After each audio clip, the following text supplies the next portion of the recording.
At the wedding, my daughter forbade me from joining the family photo. 2 hours later. Hello everyone.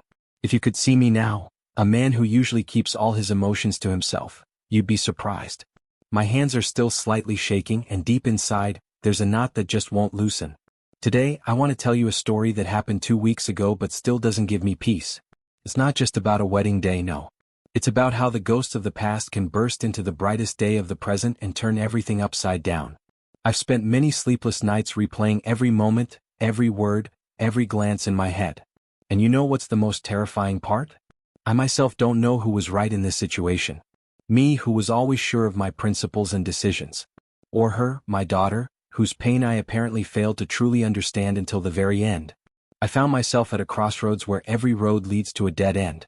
And I desperately need your opinion and outside view, because my own vision is clouded by pain and resentment. So please stay until the end. Perhaps your thoughts will finally help me find that peace. Imagine a perfect morning. Not the kind you see in movies, but a real one filled with anticipation and light bustle.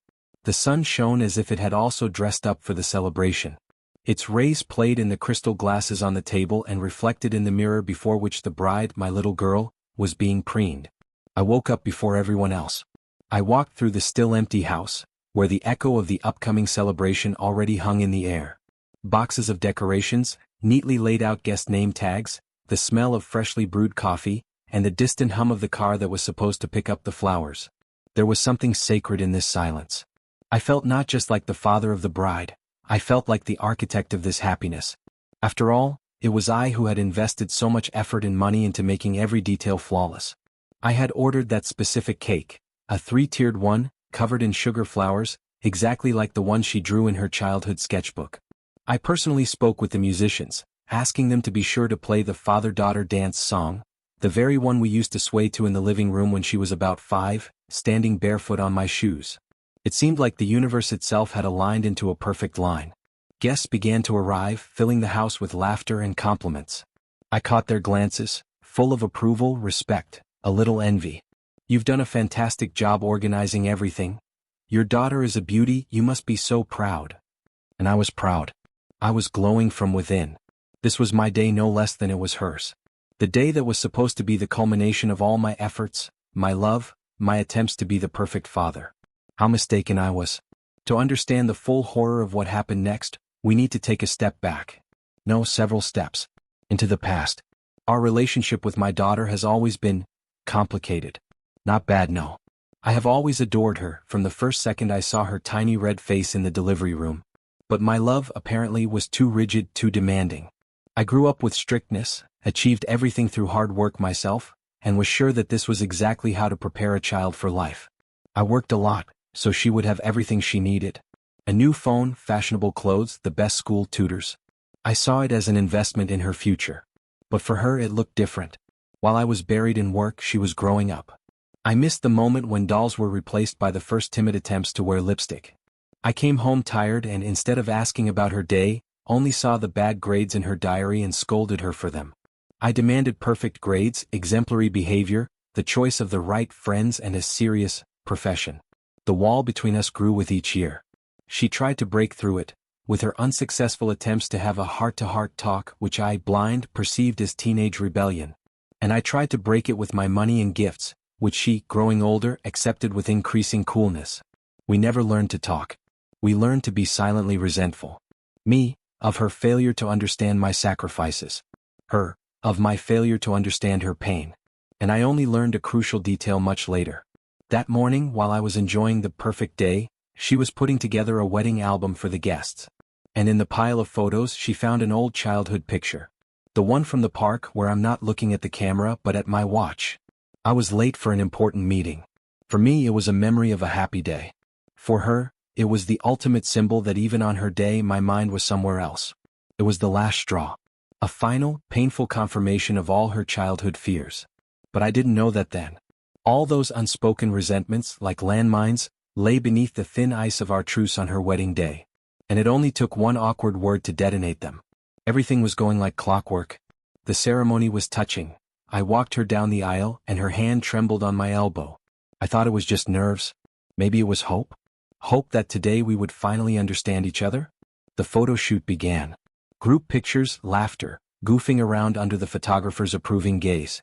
And then the moment came for the most important shot, the family portrait. The one that would later hang in a frame in her living room, the one she would show to her children.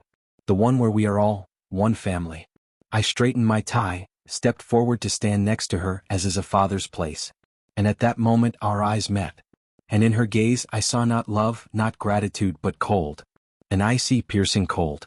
She didn't yell. She said it quietly, but so clearly that every word was seared into my memory like a hot knife. Dad, please don't get in the family photo. I don't want to see you there. Silence. Absolute, deafening silence, even though the guests were still chattering around. I physically felt the ground disappear from under my feet. The blood drained from my face and my heart, on the contrary, began to beat wildly, trying to break out of my chest. I saw the photographer freeze with his camera in his hands, not knowing what to do. I saw her fiancé lower his eyes, embarrassed. I saw several guests glance at each other, catching only the tone, not the words. This was not just a refusal. It was a public act of annihilation. A symbolic erasure of me, not only from the frame but from her life, from her history.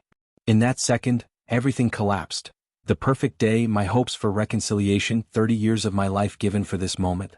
It was revenge. Cold, calculated, and merciless. I recoiled as if I'd been slapped. My body reacted before my mind did. My legs carried me away on their own. Away from that place, from those eyes, from this suddenly collapsed world. I found a dark, quiet corner behind a column, where the cheerful hum of voices seemed like a mockery. I leaned my forehead against the cold marble, trying to catch my breath, but the air wouldn't fill my lungs. My heart was pounding somewhere in my throat, a frantic, irregular beat echoing in my temples. And fragments of the brightest, most painful pictures flashed through my head. Here she is, little in a polka dot dress, climbing onto my lap and begging for one more story. Here I am teaching her to ride a bike, running beside her, not letting go of the saddle, and she yelling, "Daddy, hold on. Don't let go." Here is the night before her first prom, I'm sewing up a torn dress, and she looks at me with adoration that would be enough for 10 fathers. I remembered sitting over reports at night to pay for her language camp. The pride I felt when she got into university. Crying alone when I heard over the phone, "Dad, I'm getting married." And all of this, every sacrifice, every minute, every penny saved for her future, she crossed out with one movement, one phrase. Crossed out and declared worthless. Tears welled up, a burning, humiliating lump. I, a man who hadn't cried since his own father's death, clenched my fists to keep from sobbing right there, in front of everyone. Anger, resentment, shame, and absolute, all-consuming loss, all mixed into a ball tearing out of my chest. I ask you honestly, could you have held back the tears? Could you have remained stoic when your universe, built over the years, collapses in an instant from the quiet voice of the dearest person? I stood like that for what seemed like an eternity. The world around me lost its colors and sounds. I was already about to leave quietly, to run away, leaving behind everything, the money, the guests, my humiliation. But suddenly, a heavy hand landed on my shoulder. I flinched and turned around. My brother, her uncle Sasha, stood before me.